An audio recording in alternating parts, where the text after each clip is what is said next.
Okay, up next, I can introduce myself. I can introduce you. That's okay. I think most people in here have probably heard my name or met me at some point. My name is Brenda Agnew. I am the marketing director at Gluckstein Lawyers. I came to this position honestly, initially as a client liaison, but more importantly, first as a client. I have a child with cerebral palsy who's just turned 18. We are now navigating transition to adulthood. I don't recommend it. So thank you so much for being here with us today. And I'm really excited to present alongside of Jan. Again, I think many of you are familiar with Jan Marin, who is one of our med-mal lawyers with the firm. Very passionate about supporting our clients and kind of always looking outside of just the case that we're working on and what else we can be doing to assist our clients in a number of different ways. So we're excited. Did I miss anything? You're good. Okay. So we're looking forward to speaking to you today about our new guide. And it's already evolved since we put this presentation together. And it initially started as a birth injury resource guide. Our firm has been known for a number of years, again, of taking a look at what are some additional resources that we can be putting together for clients. Some of them originally started with Diane Henderson, who put together a number of resource guides over the years, and we've sort of continued with those initiatives. But this was an idea that really came out of a need that Jan had identified, so I'll let you sort of speak to that, Jan, and then we can get into our presentation. Absolutely. So I'm so excited that we're going to be going live with this resource. One of the things that often comes to me out of these cases is not just, it's amazing when we can help these families. And when we resolve these cases that we have, particularly our birth injury cases, where the highest needs you can imagine with respect to individuals are seen. That's amazing. It does take time to get there, and we'll talk a little bit more about that. But there are far more people that we actually can't help and maybe don't have cases. And one of the things that's one of the hardest parts about the job for me is when I'm talking to people who there's no question that there's a very substantial, severe injury, but there's no legal case that can be brought. And there's no resource for those individuals, and nothing that consolidates all the things that are publicly available. And, Brenda and I had talked a few times about how difficult that is and not being able to say to those people, I would love to be able to have this compilation of everything that you could access should you want to. But it's also great for the cases that we are running, which is for these clients to have access to some things. We would all know that the publicly available resources, whether it's privately funded or government funded, they're not adequate, but there are lots of resources out there. It's piecemeal, they're difficult to find, and as Pinta mentioned, and as Brenda could tell you, it is exhausting, it's difficult when you're caring for a complex needs child. Life can be quite overwhelming, and they don't have the time, they don't have the energy, and in some cases it's just completely outside of their knowledge base that there is anything available at all. And so what this came from is the idea that maybe we as a team could put something together so that our team is able to offer this to people and say, hey, listen, for what's available publicly to get you either through the road to your settlement, or if you don't have a case at all, what I can offer you is access to this resource. And so we're going to talk a little bit about the why, and then Brenda's going to show you also how it works. I'm really excited about it. Yeah. So just to sort of set the stage, because we could obviously jump in and say, here's a directory that we put together and here's why, but to sort of set the stage to give you an idea, and many service providers in the room would be familiar with some of these numbers, and again, it started with a birth injury piece, then we recognize that there's a number of families out there that are raising a child with a brain injury or, with some other type of diagnosis. And so, the guide has already, like I said, evolved from its initial inception. But understanding the scope, so brain injury in Canadian children. So over 35,000 children and youth in Canada sustain a brain injury each year. Brain damage affects nearly 3 in 1,000 full-term newborns in birth injury context globally, and HIE occurs in around 2.5 per 1,000 births. Many of these injuries result in lifelong disabilities, impacting every aspect of a child's development and family life. Just before you go off that Yeah. side. So there's a mix of estimates in terms of HIE, which is the injury that we're dealing with in our birth injury cases. Some estimates say it's as high as 6 in 1,000 births. In Canada, there's approximately 350,000 children born every year. So that means there could be as many as 2,100 kids suffering a hypoxic ischemic encephalopathy at birth. These are significant injuries. Even those on the more mild side do often come with deficits, and there needs to be some care and therapy for these families. Yeah. And it's also important to note that a lot of these numbers are underestimated and underreported, because they just don't have a great way of capturing that information in a comprehensive way. So speaking a little bit more about this, when we look at, specifically cerebral palsy, because that is kind of what initially drove this, was the number of cases that we have of families who are raising a child with cerebral palsy. And so between 1,800 and 2,200 children are diagnosed with CP each year. And again, these numbers are significantly underreported, but just to give you a bit of a context, CP affects about 2 to 2.5 out of every 1,000 children in Canada. And CP is the most common cause of physical disability in children. These numbers represent real families who are facing unexpected challenges, searching for answers and specialized care. And adding that again back to Brenda's point, so the really great thing about this resource, and you guys are the first ones who are going to see it. We're just starting the promotion today. But, for families that have a child with autism, there's resources for everyone whose family needs care and rehab for kids.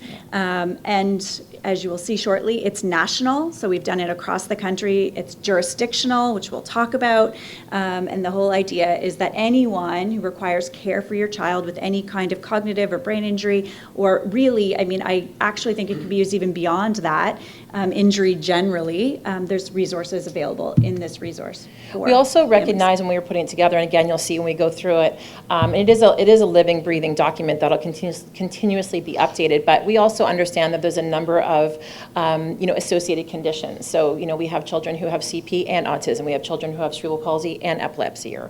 So, even children who have a genetic condition, there's a number of comorbidities that go alongside with their diagnosis. Do you want me to do that? Okay. Okay. I should have put a picture of my family in here. So the high cost of care, we heard a little bit about it today, and again, this cannot be understated, but raising a child with a disability often brings significant financial strain. Out-of-pocket expenses for families can be extensive, substantial, ranging from thousands to tens of thousands of dollars annually. The cost includes specialized therapies, medical equipment, home modifications, the list goes on, specialized daycare. This financial pressure adds another layer of stress for caregivers who are already managing complex needs. As already been spoken about, this is capturing a small part of that, but the reality is that, there just isn't enough money out there to support families who are supporting children with complex disabilities. And so trying to find a way for them to maximize every opportunity and resource was really important for us. So just an example of some costs, just because when I see them written down, they're kind of shocking, and I live this life, but an accessible van can start at $75,000 and go up from there. A manual wheelchair can be around $8,000 or $12,000 for the one that I just paid for.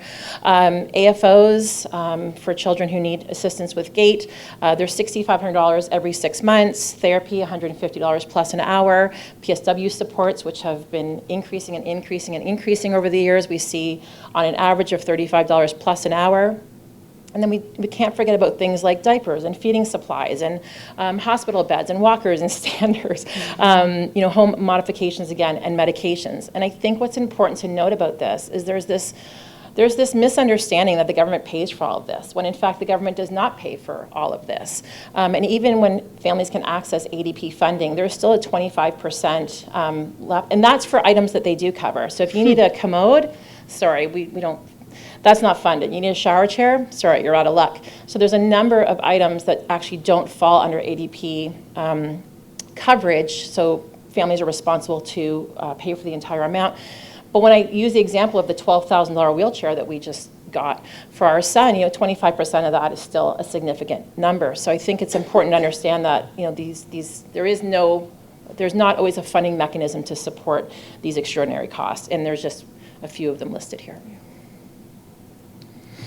Okay, so let's talk a little bit about, so I want to talk right now in terms of our clients, and again, the people we can't help, and I think the next slide we're going to also talk about more specifically how this can dovetail with all the things Pinta talked about and our damages assessments, and is there concerns about that? So I'll get to that in a minute.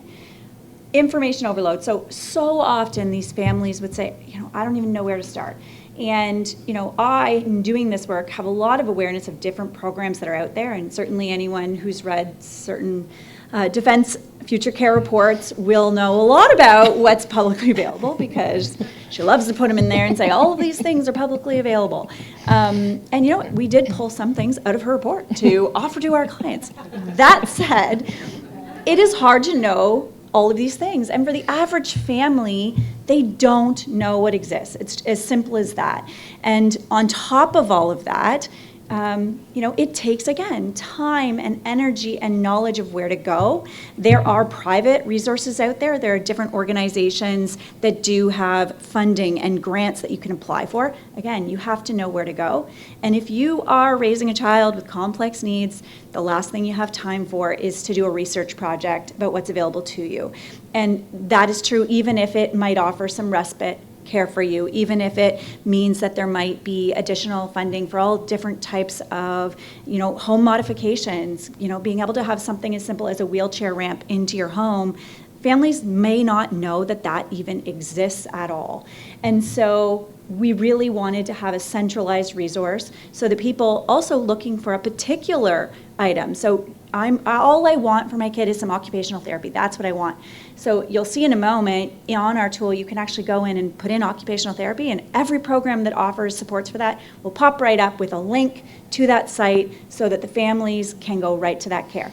It's also a living document. So our plan is when we learn and find out about new resources, it's going to be added into our document so that people can go right there. And we really do envision this being useful as a community give back. This doesn't just have to be for our clients. It's not what we envisioned it for. And in fact, as I said earlier, I'm really looking forward to being able to tell the families that do have these complex needs kids that there's something that I can tell them about to have some resources. Those are the hardest calls that I have, is telling those families that we can't help them. That's a really, really difficult thing to do. And while this is a small measure of give back, it is something. And it puts it all together. And we're so looking forward to this being used by the community. Yeah. You good with that? Yep. Okay, so this goes exactly what I'm talking about. So there's a few things I wanted to talk about in terms of the legal impact of this. One is what I've already said, which is we have so many more people we can't help than the ones we do. So there's a significant number of medical error across Canada. Our MedMal team gets, let's estimate around 1,500 calls a year. We take around 1% of those cases. Many, many more people are hearing, unfortunately, we can't help. And there's lots of reasons for that.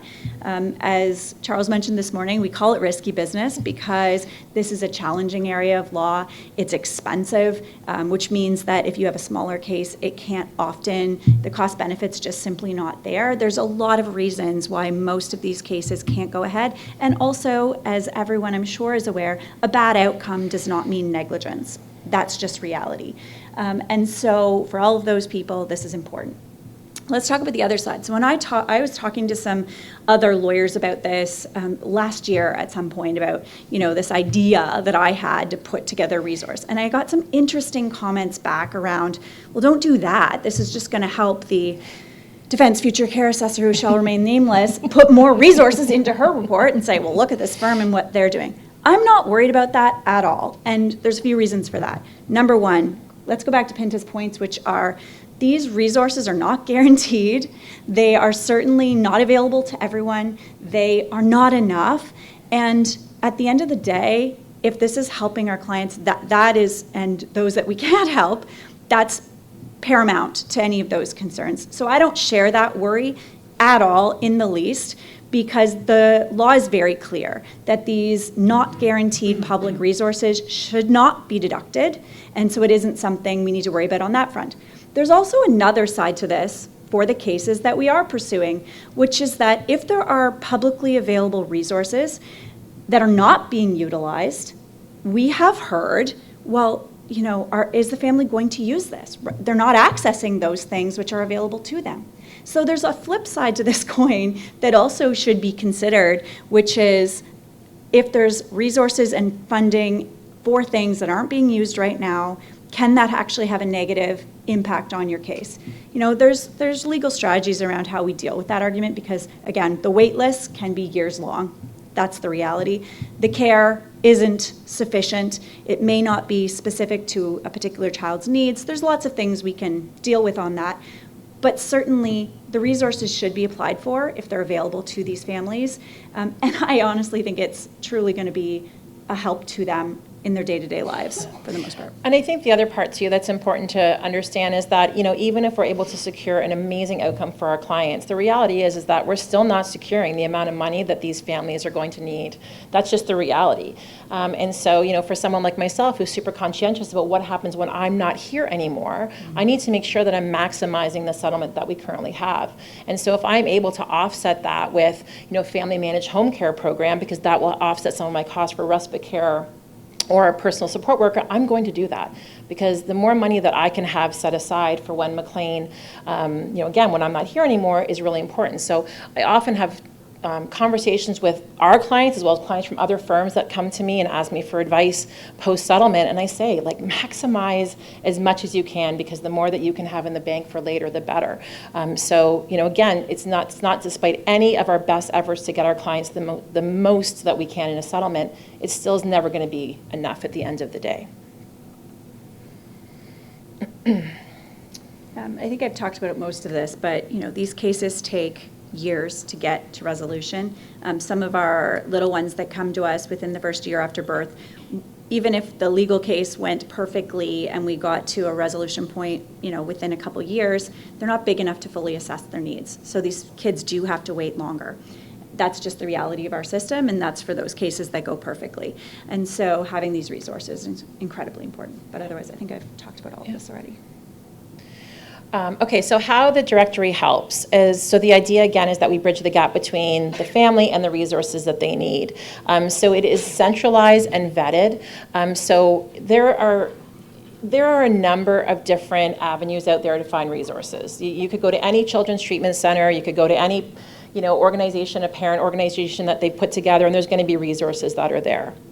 The challenge is they're not often vetted, so the links don't work, the information isn't always accurate, it's not up to date, so that's a problem, and they're not centralized. So you could be, you know, you might be in Durham region looking, and maybe it doesn't have a listing for something that's available Ontario-wide because maybe they've only listed the resources that are available in Durham. So we wanted to make sure that we provided access to a comprehensive database of verified sources from therapy centers to support groups all in one place. Easy navigation. This is the big piece, is that families don't have time, they're tired, they're burnt out, and these searches are often occurring at 2 o'clock in the morning when we can't sleep. So having an easy way to navigate something, because, you know, what's the point of having it if people can't find it? So search by category, location, or specific need quickly to find what you're looking for. And then empowering information. So our idea is, again, to continue to populate this with articles and additional guides and additional tools to help make informed decisions. The more information that's available to families, the more empowered they are, and the better they are able to advocate for their families. So you can see some of the examples here, but I'll see if I can get this to work. Uh-oh, it's blank. It's okay, never fear, the tech people are there. There we go. So this is just going to sort of show you how you navigate through it. And again, for any service providers that are in the room, please send me information if there's something you think that we should be adding to this. Absolutely. So it's an interactive map. You click on the region that you want to go to.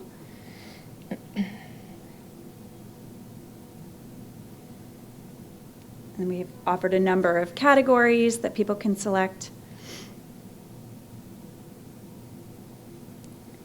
And when you see it all laid out, you realize that there's a lot more out there than we would imagine there to be. And the other reality is that a lot of parents do not have access to any type of formalized system navigation or resource navigation in any capacity.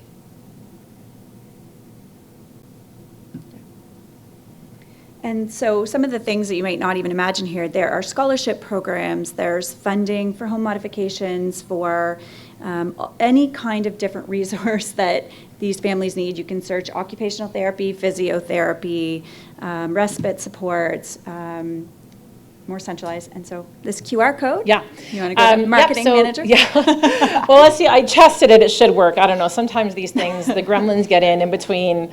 But yeah, so again, the idea is to spend less time searching and more time connecting with support that matters. Our directory is free. It is easy to use, and it is built for families and caregivers. So we encourage you to visit today. There's the QR. If you want to scan it, it will be available on our website as well. And please reach out to me. I'm easily accessible. Please let me know if you know a resource that you would like to have added, something that we have forgotten or don't have there. We'd be happy to share that as we continue to grow this resource. So thank you so much. Thank you. Yeah,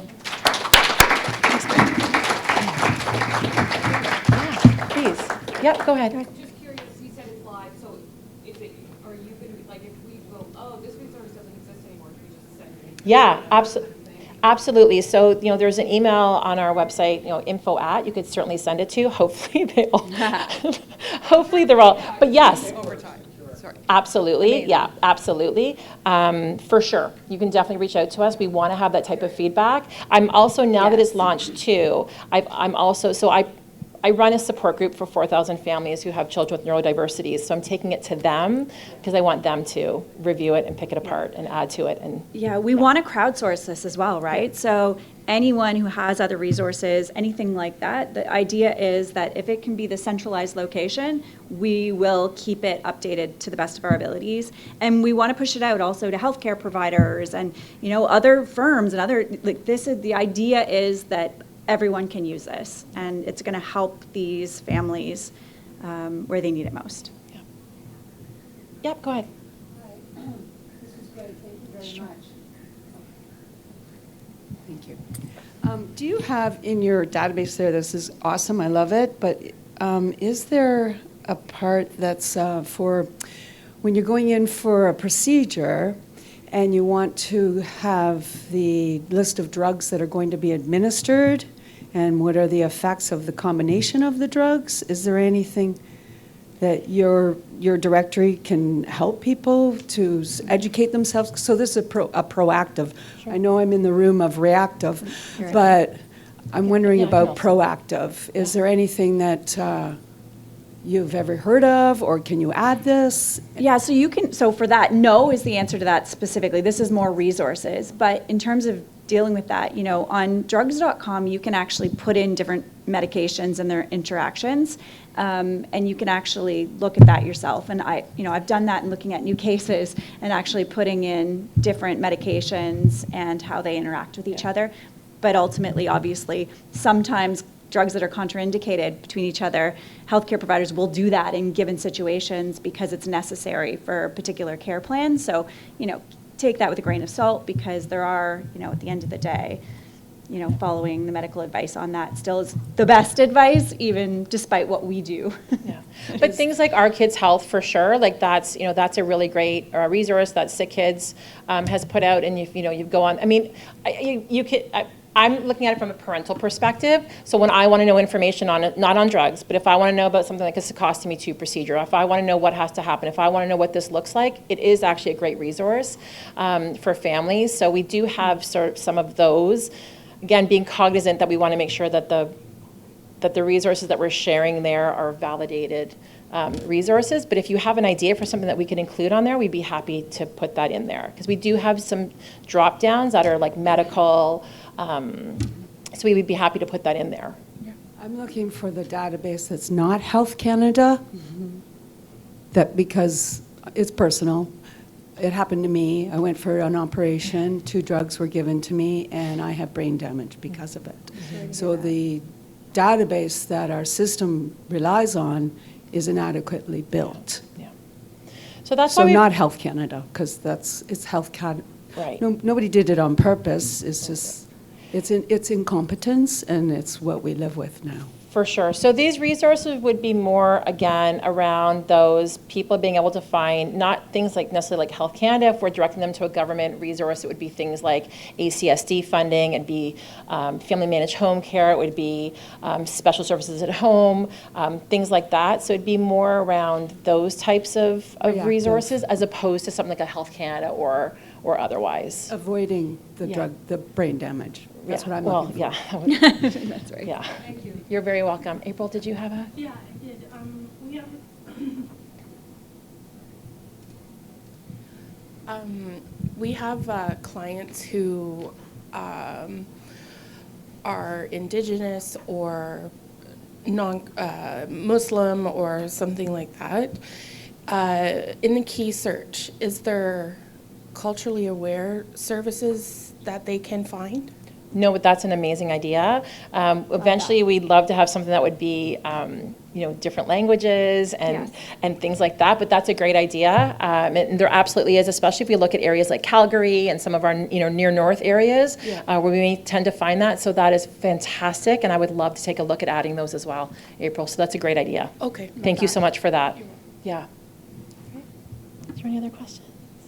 Yeah, and if anyone wants to just talk with Brenda or I later, if you have ideas, just let us know. Come chat with us in the breaks. Perfect. We're actually going to take a break now. So if you want to stretch your legs, grab a cup of coffee, there's still some refreshments around the corner, and we'll see you back here in 10, 15 minutes. That'd be great. Thank you so much.